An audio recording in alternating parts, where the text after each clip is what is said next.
Hormuz കടലിടുക്ക് ലോകത്തിലെ ജലപാതകളിൽ ഏറ്റവും ഇമ്പോർട്ടന്റ് ആയിട്ടുള്ള മേഖലയാണ് ഹോർമുസ് കടലിടുക്ക്.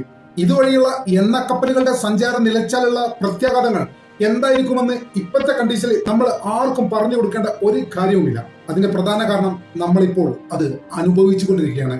പല മേഖലകളിലായിട്ട് പെട്രോളിന്റെ രൂപത്തിലും ഗ്യാസിന്റെ രൂപത്തിലും നമ്മൾ ഇന്ന് അത് അനുഭവിക്കുന്നുണ്ട്. എന്നാൽ വെറും പെട്രോളും ഗ്യാസും മാത്രമല്ല, വളരെ പ്രധാനപ്പെട്ട മറ്റൊരു കാര്യം കൂടി ഹോർമുസ് കടലിടുക്ക് മേഖലയിൽ ഉണ്ട്.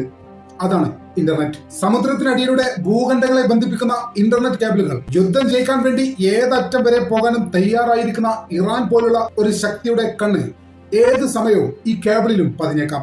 എത്രത്തോളം പ്രാധാന്യമാണ് ഈ കേബിളുകൾക്കുള്ളത്? ഇറാന് അതിനെ തകർക്കാൻ സാധിക്കും, അഥവാ ഇറാൻ അതിനെ തകർത്താൽ എത്തരത്തിലായിരിക്കും അതിന്റെ പ്രത്യാഘാതങ്ങൾ ഉണ്ടാകുക? ആഗോള ഇന്റർനെറ്റ് ട്രാഫിക്കിന്റെ 99% നിയന്ത്രിക്കുന്നത് സമുദ്രാന്തര കേബിളുകളാണ്.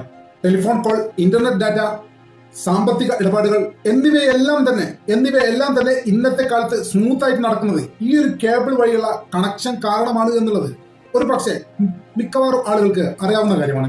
ഹോർമുസ് കടലിടുക്കിന്റെ മേഖലകളിലും പേർഷ്യൻ ഗൾഫ് മേഖലകളിലും ഈ ഇന്റർനെറ്റ് കണക്ഷന്റെ, ഹോർമുസ് മേഖലയിലെ ഈ ഇന്റർനെറ്റ് കണക്ഷന്റെ പ്രാധാന്യം എന്നത് വളരെ വലുതാണ്. മേഖലയിലെ എല്ലാ രാജ്യങ്ങളെയും ലോകത്തിലെ മറ്റുള്ള എല്ലാ രാജ്യങ്ങളുമായി ബന്ധപ്പെടുത്തുന്നത് ഈ കേബിളുകൾ തന്നെയാണ്. വല്ല സാഹചര്യത്തിലും ഇവ മുറിക്കപ്പെട്ടാൽ